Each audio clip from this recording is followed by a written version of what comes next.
আজকে আমি তোমাদের সঙ্গে শেয়ার করব মাছের ডিমের বড়ার ঝোল।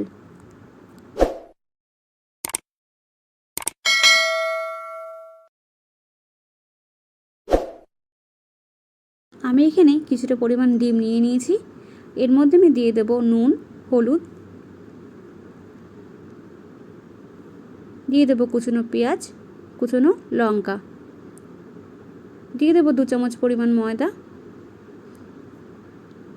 এবার আমি এটাকে ভালোভাবে মেখে নেব।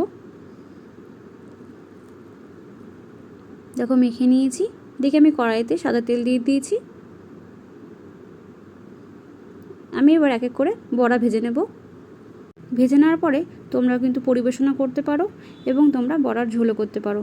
তো আমি এখানে বড়ার ঝোল করব, তার জন্য আমি আলু সিদ্ধ করে নিয়েছি। এবার আলু সিদ্ধ করে আমি এগুলোকে তেলে ভেজে নিচ্ছি। এটা কিন্তু অল্প ভাজলেও হবে। তো আমি এখানে নুন আর হলুদ দিয়ে ভেজে নেব।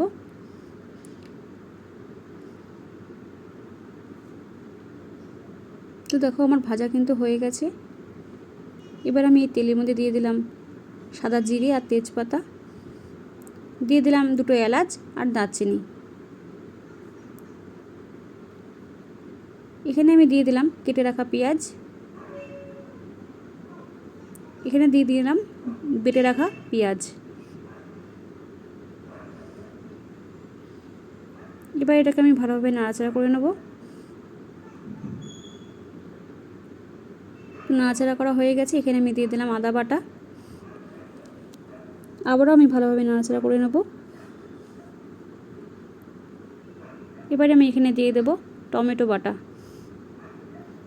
এখানে আমি কিছুটা টমেটো বেটে রেখেছিলাম, সেটা দিয়ে দিলাম। আমি আবারও নাড়াচাড়া করে নিচ্ছি। আমি এখানে পরিমাণ মতো নুন, হলুদ, জিরের গুঁড়ো, লঙ্কার গুঁড়ো দিয়ে দিলাম। আমি এখানে একটু জল দিয়ে, সামান্য পরিমাণ জল দিয়ে আমি এটাকে নাড়াচাড়া করে নেব, যাতে কড়াইয়ের নিচে লেগে না যায়। এটাকে আমি ঢাকা চাপা দিয়ে কষিয়ে নেব। দেখো মশলা থেকে কিন্তু সুন্দর তেল বেরিয়ে গেছে। আমি যে বাটিটার মধ্যে ডিম মেখেছিলাম সেই বাটির জলটাও কিন্তু আমি দিয়ে দিচ্ছি।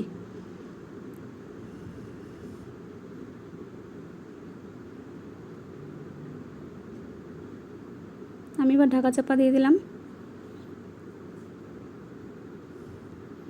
দেখো ঢাকাটা খুলে তোমাদের দেখাচ্ছি যে বাটি থেকে যে জলটা দিলাম সেখানে কিছুটা ডিম লেগেছিল। দেখো দেখতে কিন্তু খুব সুন্দর লাগে। এবার আমি আলুগুলোকে দিয়ে দিলাম।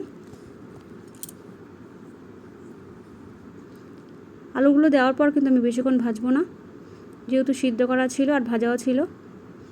এখানে আমি যে বাটির মধ্যে আলু সিদ্ধ করেছিলাম সেই জলটা আমি সেই বাটিতে গরম জল করেছিলাম সেইটা দিয়ে দিলাম।